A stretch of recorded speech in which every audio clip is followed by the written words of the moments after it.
Welcome to Norris McLaughlin's Aging Answers, a limited podcast series discussing the key topics of elder law planning and long-term care. I'm your host, Shana Siegel, practice group leader of the Elder Law Group and member at Norris McLaughlin.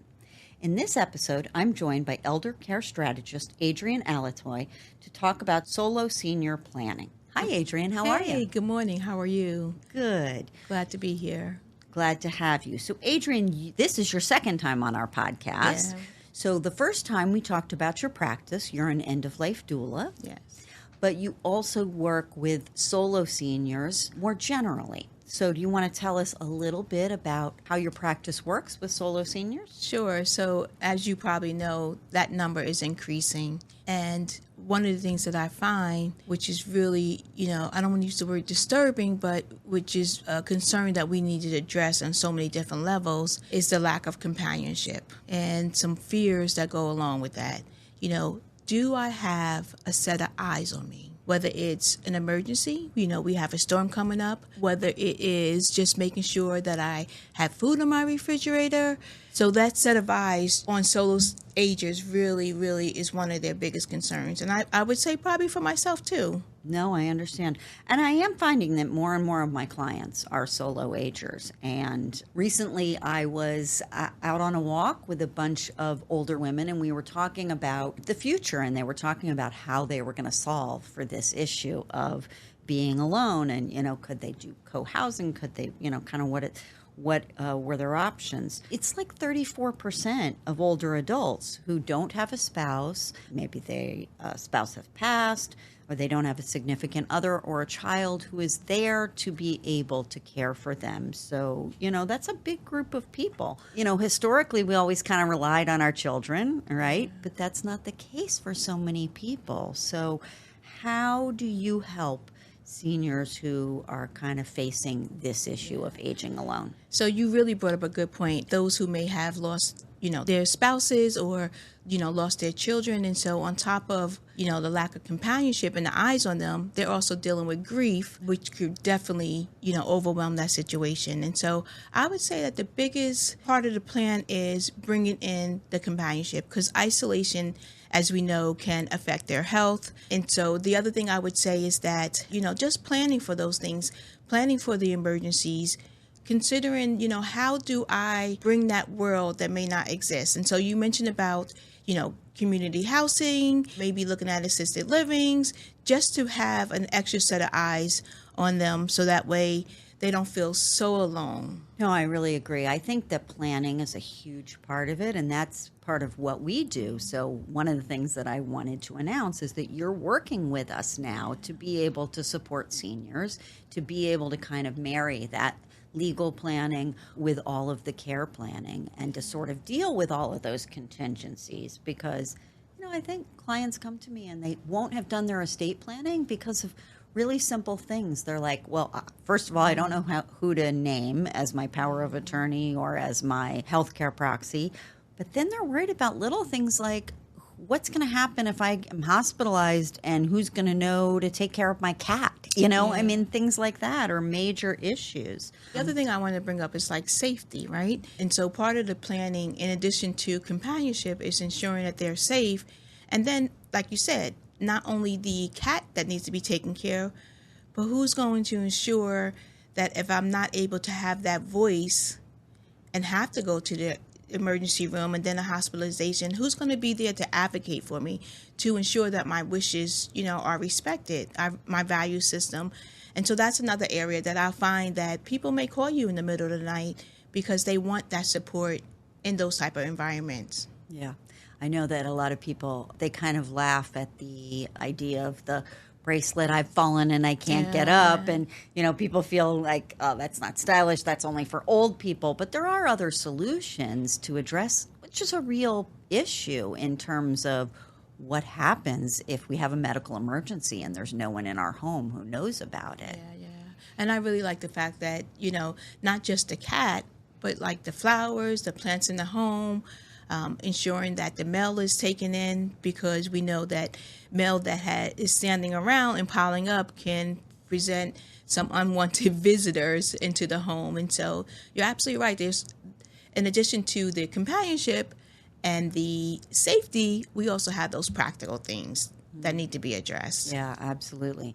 I was court-appointed counsel for a woman recently whose husband had passed, and then she ended up being hospitalized. It ended up being a more long-term hospitalization, and that's exactly what happened. Her mail started building up, and then the police got called because there were people who were basically casing her house. So that's actually how the guardianship action got brought, was because the police reached out to Adult Protective Services. So, Well, one of the things I say, even those who, are married and have children, is that, those who they appoint to make those decisions for them when they're not able to, sometimes they take for granted that it's the spouse. And so the good thing about those who are solo agents, they don't have that option, right? Because sometimes that spouse can't make those decisions, even though they say they can. And in the last moment, they make their decisions. And so the good thing about solo agents, which is a plus, is that they can, research someone and really talk to the person that they determine, can make those decisions. And so I consider that a plus. The other thing I tell my clients is you have to have these conversations with your doctors over and over and over again, so they truly understand, what you want, again, when you can't make those decisions for yourself. no, absolutely. So you started to talk a little bit about medical decisions, but let's really focus in on end of life. How is being a solo ager different for end of life? They have this vision in their head that they're going to be on the floor, laying for days, and no one knows that they're there. That Absolutely. is one of their biggest fears. Yeah. The other one is, who's going to, whether you have a person making a decision, those power of attorneys, when they take their last breath, they're no longer valid. That's right. So who's going to make the decisions after they take their last breath? In the state of New Jersey, we have that, I believe it's called a Funeral representative. Yeah. Yes. Who can help you ensure that you have those services and that your body is taken care of in the manner that you desire. And so that's another concern. Who's going to help? Who's going to help with the estate? Absolutely. And unfortunately, we do see that. I mean, I have seen that in my practice where there's been nobody to claim the body from the morgue because nobody has the legal authority to do so. And I've had people who call me, they want to claim the body of their friend, but they have no authority to do it. So it can be a very problematic situation. That's really interesting because that happened with a family member. And, I just thought that no one wanted to claim the body. And maybe they really couldn't. I remember that as a young adult, that there was a body that wasn't claimed. And so that's really interesting. I appreciate that. And yeah. So one of the things, you mentioned a funeral representative, one of the things that I always speak with families about is putting a funeral representative designation into their wills. We're lucky that New Jersey is a state that does provide a lot of tools for individuals who want to plan ahead. They want to plan for their future and their legacy wishes.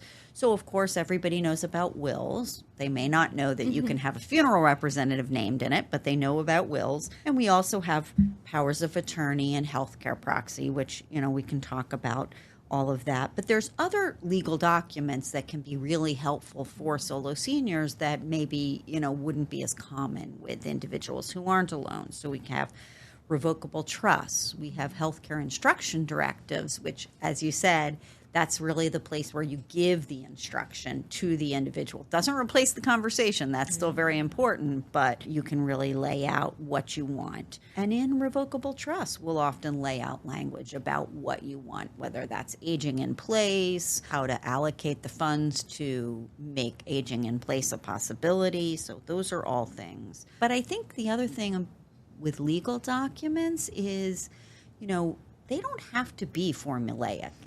We don't have statutory forms in New Jersey in the sense that, not like in New York where they kind of have to be followed. So it's really useful because we can add to the documents and tailor them to the needs of the individual. So, because I don't know if you've seen this in your practice, but I find that solo agers are particularly vulnerable to financial exploitation. Is that something you've seen? Yeah, you know what, you brought up another really good point, and one of the things that I really appreciate about you is that you really do tailor those documents. And so when I go into homes, sometimes when they have these long, drawn out wishes, they don't even know where they are. And what I like about you is that you'll make it as formal as informal, as needed. And so I really appreciate that as well. No, Yeah. No, I work with clients. I've had clients who put in their instruction directives things about, they want to be taken out in the sun on a daily basis, or, they want to live at home no matter what, or who they want to be with them in their final days or who they don't want to be with them. So those are all things that can be incorporated in. But in terms of protecting against financial exploitation, we add things like perhaps a trust protector or a trust advisor if they've got a financial advisor who they really want, to make sure that they continue to stay involved. One of the things I will say is that research shows that the financial abuser or any type of abuser is normally the next of kin. It's usually the family. And so the fact that you put those things in place for solo agers is great. I think it's also needed for, those who have a family, because the research does say you're most likely to be abused by a family member. That is true. But many solo agers, they are working with family members, but it may be someone who maybe they don't know quite as well. So it might be, a niece or a nephew who all of a sudden gets very, involved and wants to be very helpful. And that solo ager, they have a lot of gratitude for that.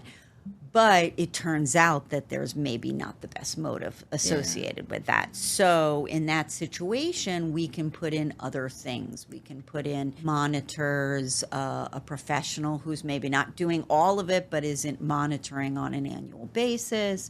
If they have a couple of different people, so they want to kind of have, make some balance and make sure that one can kind of watch the other, then maybe we have some kind of tiebreaker, because if they disagree, then what happens? There's a lot of customization that we can do with those documents. And the reality is that those questions are not always asked. And just to go back to the environment they want, one of the questions I ask my client is, do you want to be taken out during the day, your body?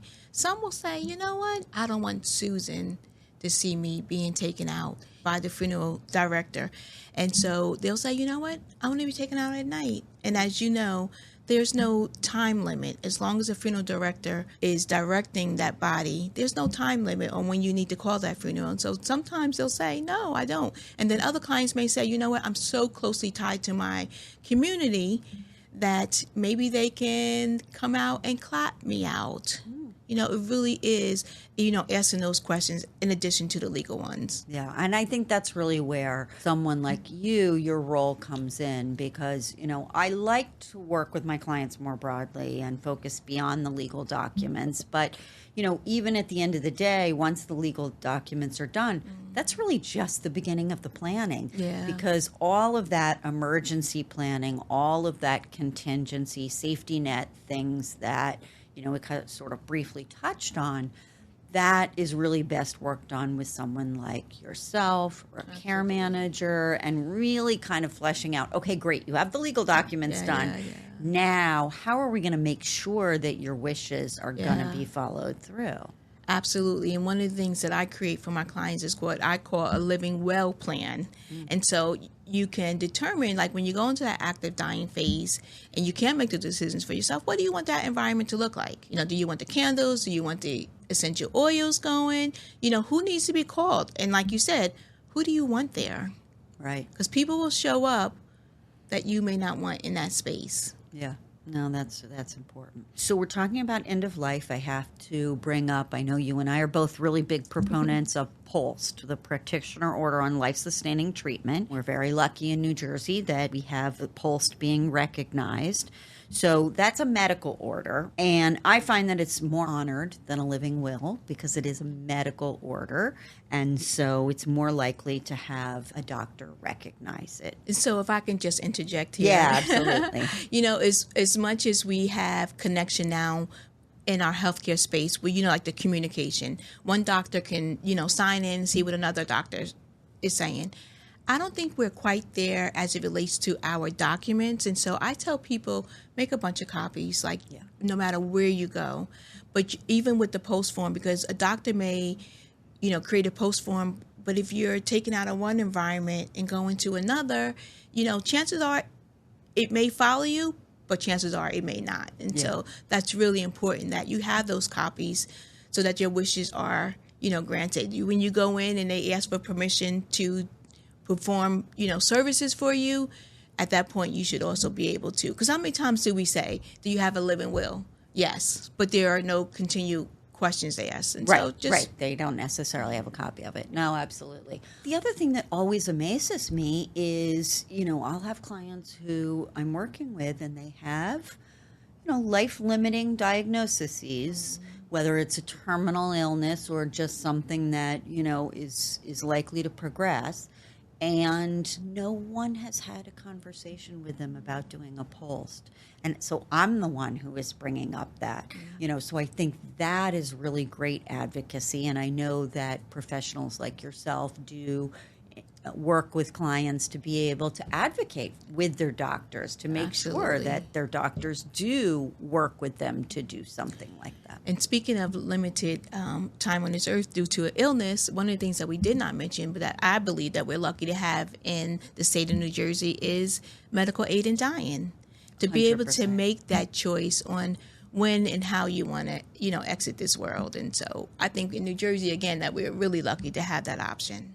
Yes, absolutely. That is important. So tell me about what are some immediate steps that people can take today? Yeah, well, I think as a society, we need to eliminate the stigma around solo agers. Sometimes you say, I've never been married, and all of a sudden the room gets quiet. Or I chose not to have children, or I couldn't have children. We need to accept all people on how they show up in the world and the decisions that they have made. And so one of the things I would say outside of society, but the personal decisions is, I would say that, create that community, create that chosen family, which you may find is better than, anyone's, actual family, but decide who you want to be in your circle. Decide on what neighbor, may want to check on you when the snow comes. The other thing I would think in terms of, creating those documents, I think that that's really important, assigning informal roles as well as formal roles. Sure. Because chosen family is wonderful, but they have to actually have legal authority to step in. And so you want to make sure that you can do that. And I think that's where you come in, Yeah. I look at this social, emotional, mental, and spiritual well-being, and all need to be continued to on what are the legal rights. Yeah. No, and I think the other thing is, okay, we talked about getting the legal documents, but, there's also things that people need to sort of start to plan out in terms of how are they going to receive care. So, something like 70% chance that an individual who's over 65 is going to need long-term care. Yeah. And so what is that going to look like, and understanding what those options are. And okay, if aging in place is really important to me, then what are the very, very practical things that I need to put in place to make sure that that can happen? And one of the things may be like financially. When you have a spouse, you may have a second income. When you have children, they may step in and help you pay for those costs.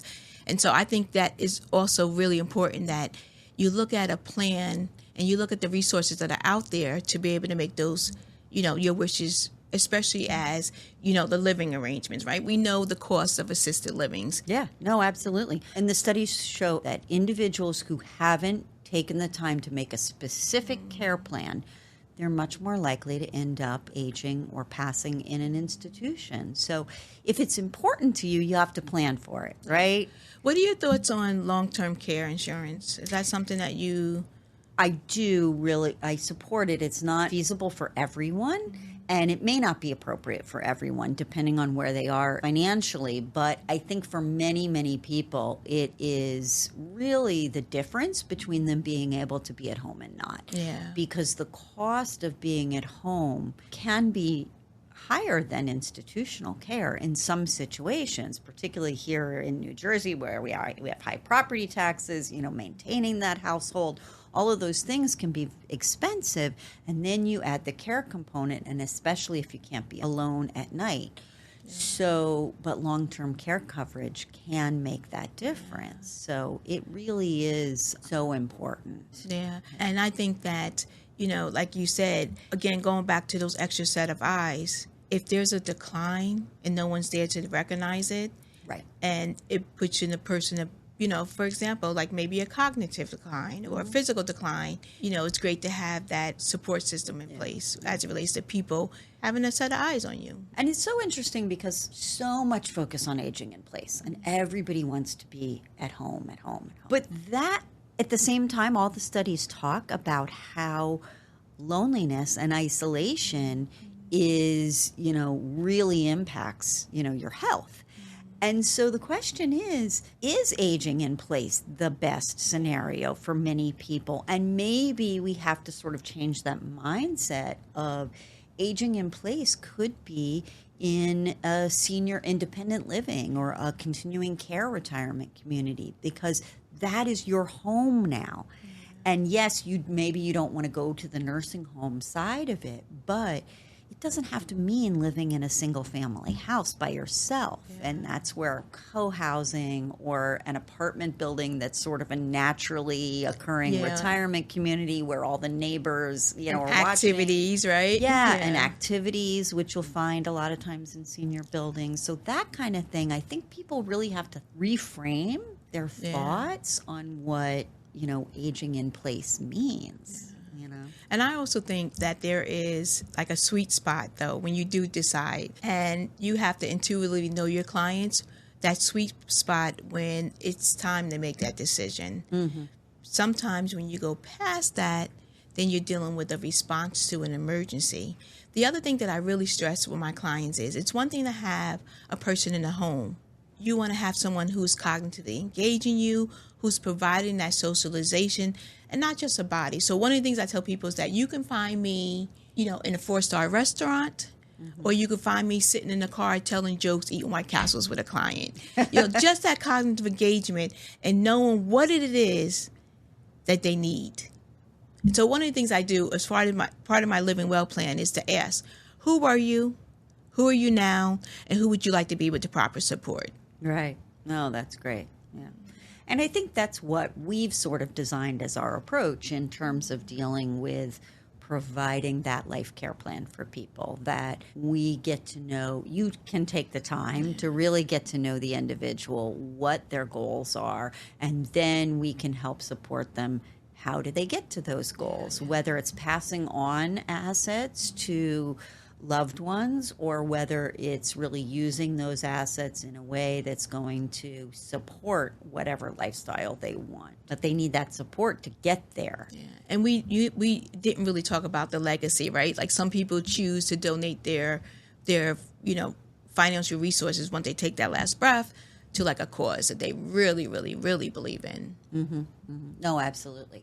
And while we're talking about legacy, I think that a will for individuals who are solos is even more important, because there is so much planning that needs to go on to that. We do have inheritance tax in New Jersey. So if you don't have direct bloodline beneficiaries, there is going to be a tax associated with those funds. So there are ways that we can address that ahead of time and, make sure that your estate after you're gone is dealt with the way you want it as well, whether it's charities, whether it's, more remote family, or, whatever the individual's wishes are. That's a part of it too, of your plan. And you really need to make sure that it's, taken care of as well. And I would have to say that's why I enjoy sitting at your feet, learning these the things you can do within the law and what you should not be doing. So I appreciate that. Yeah. Everything that you bring to the table. Thank you. I appreciate that too. So one little anecdote about that. I had a family come to me and the uncle had passed away, and he did not have a lot of assets. And so he kind of took the old-fashioned approach to this, which was, he added his nephews that he had a good relationship with. He added them to his accounts and had joint accounts. but he didn't do a will. And that ended up being a huge problem, even though the only assets that were going to pass under a will were like a car and, just a small amount of assets. Most things were going to go to the beneficiaries on the joint account. It still cost thousands of dollars to deal with because not having a will means that all of the other next of kin have to be notified, even if you haven't seen them for 20 years. So it can be almost more important for solo seniors to do that estate planning, even if they have really modest estates. So, I mean, paying $1,000, you may have to decide, do I want that car, Yeah, exactly. Yeah. But, just wrapping things up can be more complicated. And that's, again, why that planning is all the most important. Well, I thank you for this conversation, and I look forward to working with you to help more people plan and kind of get to that place. Tell me again what you said about where they are now, where they want to be in the future. So definitely I would create that support system. I would definitely talk to my doctor so that they're intimately involved and really understand what you desire. And as a society, I would say that we need to get rid of that stigma. And we also, one of the things I do that I didn't really mention is that, do as much of that funeral planning as you feel comfortable, right? You can write your eulogy. You can pick the songs. You can choose what you want to have done to your body. Do you want to be cremated? Do you want to donate it? That's one of the conversations that we need to have as well. Yeah, or not if that's not something you're comfortable with. Exactly. Yeah. That's the point I was making. Yeah, no, absolutely. Appreciate that. This has been Norris McLaughlin's Aging Answers, a limited podcast series discussing the key topics revolving around elder law planning and long-term care. I want to thank my guest, Adrian Allotey, and you, the listener, for being a part of this conversation. Be sure to tune in next time for a brand new episode. If you'd like to learn more about our work, please email me at aginganswers@norris-law.com.